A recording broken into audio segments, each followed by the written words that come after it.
the dark side of social media and fitness. And this is how I'm overcoming body dysmorphia. Let's talk about it. Okay, so a little backstory. I was on social media and I became an influencer, and my mentality back then was not built to be on social media. I was very, very insecure. I didn't love myself. I always compared myself to other influencers on social media, and this has left me with a very toxic mindset, and I felt the need to always edit my photos back then.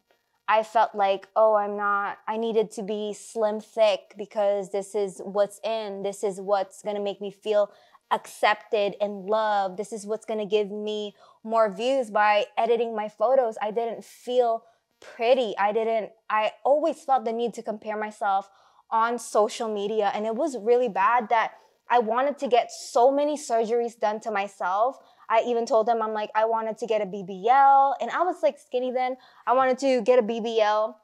There was this doctor that does skinny BBLs.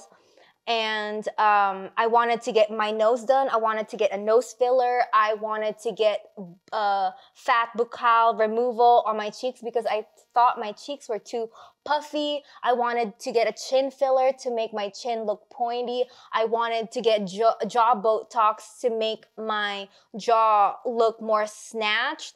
I wanted so many things done.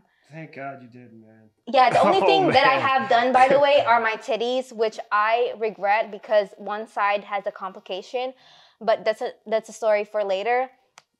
But I just wanted to touch base on body dysmorphia because it is a real toxic thing. Mm-hmm. And I am still battling it here to this date. I'm not editing my pictures. Like back then, I used to edit my photos, and that's because like I truly like wasn't happy within myself. And now I am battling some body dysmorphia through fitness. Like I know I've been doing fitness for a little bit now, and I tend to compare myself to the fitness people that has muscle, like more muscle than me.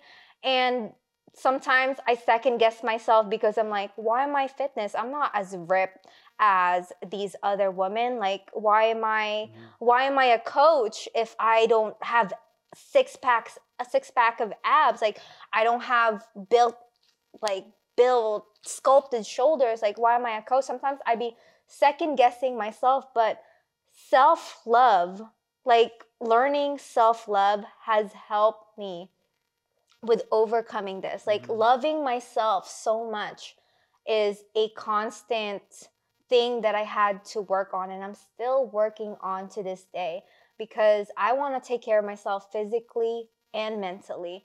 And also men, like Khalil was talking about too, like I didn't know he was going through like body dysmorphia too.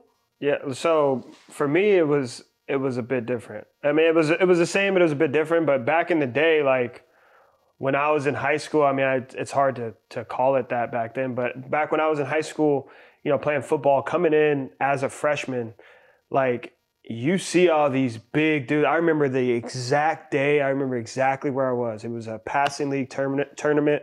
We were out in Northridge. It was a linebacker from Notre Dame High School. Dude was huge. He was probably like 230 pounds in high school. He was a senior at the time.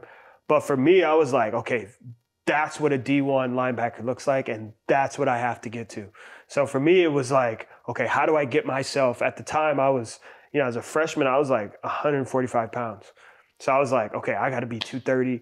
This is how I'm going to get to D1, and from D1, I'm going to go on to the NFL. So I was like, that's the guy that I got to be. And I saw him. I mean, he was fast. He was moving well. Came out later, he was, you know, taking out some other stuff, but still, from what I saw as a kid, I was like, I got to be that guy in order to go D1. So my body dysmorphia would look like I got to shovel food in my face. I got to put on weight as fast as I can. I got to get as strong as I can so that I can make it to D1, because I thought that's what a D1 linebacker looked like, and that's what I had to look like in order to make it to, you know, my dream, which was at the time was playing at SC. And yeah, that's what it looked like for me. So it was a bit different. And then even through college, like there was a time where I was, trying to bulk up. I wanted to be, at the time I was 225. I wanted to be 245 because I was looking up a bunch of information about, linebackers that were getting drafted. All of them seemed to be about 240, 245. So I was like, all right, I'm going to be 245. Man, I got up to 245. I was slow as hell. And the time when I stopped and I was like, man, forget this. I'm not doing this anymore. We were conditioning. We were at Portland State. I was 245. First of all, we did it the totally wrong way. We'll touch on that in another video. But I got up to 245. I reached my goal. I was big. I was strong as hell. PR'd in every single lift. But when we were conditioning, I remember it like it was yesterday. The punter was beating me in conditioning. And I was like, oh, maybe I'm just slacking right now. And I really tried to like pick it up and I really tried to catch him and I couldn't catch him.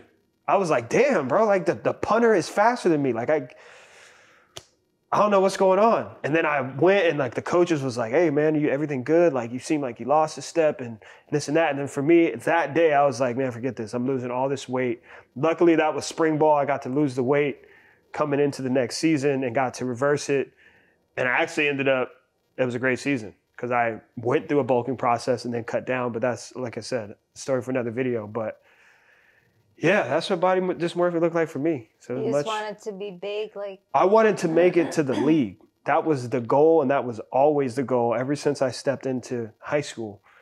And I was always getting that the same way you were comparing people on Instagram. I'm sure you were looking at their Instagrams, you were looking at their content, you were like, damn, they're getting this many likes. She looks great, this and that. For me, it was like, that dude's got this many scholarships offers. He's got scholars from SC, from Oregon, from, all the big schools. So it was like, okay, if that's what they want, then that's what I got to be. And the same for you. It was on Instagram. So it was like, this is what the people want. This is what I got to be. So that's where the body dysmorphia. Yeah, I remember back then, like I wanted to get collabs, and the girls that was getting collabs, they had really, really nice, slim, thick bodies. And I felt the need to like just really distort my body like that. And I just want to let you know that if you're feeling the need to do this, like you don't need to do that. You're beautiful, like you're popping. You don't need to edit your body. Like now for me, I want to be my real, authentic self because, the upkeep on having to edit every photo and for you not to even look like that in person is just... It's such a letdown, right? When you're editing your photos and stuff and then somebody sees you in real life, either you're like, oh, don't look at me, or you're like, they see you and they're like, wait a minute, that's not who I saw. And for me, I was looking at my old stories from years ago up until I gave birth to Lil. I was always using a filter, like a face filter that distorts my face, that made my nose slimmer, that made my lips bigger, that, it just made me look so done up, even though I wasn't. I just remember being so reliant on it that I wouldn't take a video story without a filter. And it made me feel like, I remember I felt ugly without the filter on, and I was like, yo, what is going on with me? But I'm just really, really glad that I listened to Khalil, because he told me, he's like, yo, you don't need all of that. You're beautiful. Like, don't do anything to your face. Because honestly, if I probably would have done those things to my face, I would have probably regretted it, like how I regret getting my boobs done. And I'm just glad that I learned to love myself, for who I truly am, and just embracing every part of me, embracing my features. And I think it came from too, like you were. And wait, pause. And me just working on myself. Like, it's easy to edit your body. It's easy to edit your body. It's hard to work on yourself to get the body that you want. It's just so much easier to make yourself slim thick. But it's just so worth it to put in the work, to love the body that you're in while working for the body that you want. For sure. And I think too, like, back in the day, going back to what you were talking about, where you were at the time, like, you were just like this little girl from Winnipeg, and you jumped in the deep end. Like LA is the home for that. So you started visiting here more. You started seeing more and more women from here. So then for you, there was that added pressure of like, oh, I didn't even know all these women were out here. So you kind of jumped in the deep end, and there's a lot of plastic surgery that goes on out here too. Yes, and I went to a lot of influencer events, and I just felt, since I didn't know myself, I didn't know and love myself, I got lost in the sauce, baby. Yeah. And it was... It happens out here a lot coming into LA, because people are like they see it on TV, but once you're like actually here, you go to these events, it seems like everybody is doing that, right? It was so it kind of feels like you're not normal if you're not fitting into everyone doing that. But also in this fitness journey, because I heard you say it earlier and I wanted to touch on it. In this journey, if you're coming into this journey strictly for aesthetics, you're gonna fail. It's part of the game. Like that should be the side effect. There's so many other things that you could focus on. And this is what I still have to tell her on a daily basis, because there's a lot of times like she's not feeling herself, or she thinks that, she can't see the results. But when you get the opinion of someone else on the outside, because I still see all the progress that we've gotten, I still see the strength that we've gained, I still see your mood, but there's some days still where she struggles with that, where she'll be in the mirror for like 10, 15 minutes, like, damn, where did my ass go? Like, am I getting fat? Am I putting on? It's like, no, you're not, right? We're continuing to make progress. But it's very, very important as you come into this journey to focus on other things outside of the aesthetic piece, because that's where a lot of people get frustrated, right? They're always checking the mirror. They do a set and then they check the mirror, or they go and they do a hard workout and then they're checking their weight the next day, thinking that progress is just going to come that quickly. So when you're comparing yourself to people that have been doing this 10, 15 years, it's a losing battle. You got to run your race and just stay on track with you and getting stronger, getting more healthy, just like you've been doing as of recently. We started focusing on performance much more. So, I mean, I think that's a major, major key as you step into this journey. Yeah, because like I said, if you don't know yourself, if you're somebody that's insecure, you're going to get lost in the sauce. You're going to feel the need you're going to feel like you're catching up to somebody. But who doesn't even know that you're racing with them. Like you're just trying to race with this person, and they're like, I didn't even know we were racing. That's why I'm a strong believer of, you have to love the body that you're currently in and loving it enough for you to work out on yourself because you love yourself, feeding yourself because you love yourself, just nurturing you, practicing self-love because you love yourself. And that was like a big shift within me. And I know I'm not perfect. I am still working on me every single day. I'm a work in progress. Yeah. I mean, it's very important too. Like, as you see results, like take your wins when you get them. Like sometimes with her specifically, I'm gonna call you out here for a second. Like we'll see, so much growth in her legs and her butt, and we're getting thicker. And then she'll like turn around and then she's tearing her stomach apart and being like, well, I put on this much fat, or I'm not seeing any progress up here. It's like, we were doing this to grow your butt. Why aren't we taking that win?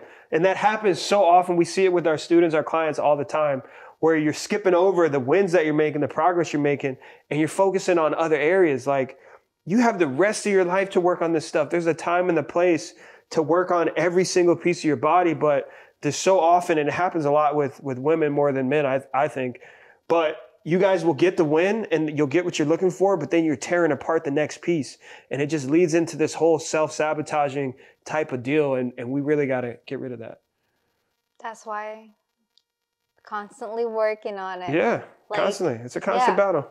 It's like you have to keep constantly working on yourself. The minute you stop, like it goes back. Your mental, you have to keep working on your mental state, the way you're taking care of you. Like it needs to never stop. It's like brushing your teeth. Like you're going to stop brushing your teeth after a day, after a month, after 3 months. I hope that never stops for you. It should never stop. But if you're having body dysmorphia, if you feel the way that I did, if you're going through these issues, message me. Comment down below. You are not alone. You're not alone on So this round, take the magic pill, take the magic I smoothie, wanted the easy detox tea. Yeah, I wanted it the fast, easy way, the fastest way to be skinny in literally just a week or a couple of days. I was literally drinking that tea every day and it would make my stomach hurt so bad. I'd be in the toilet like this and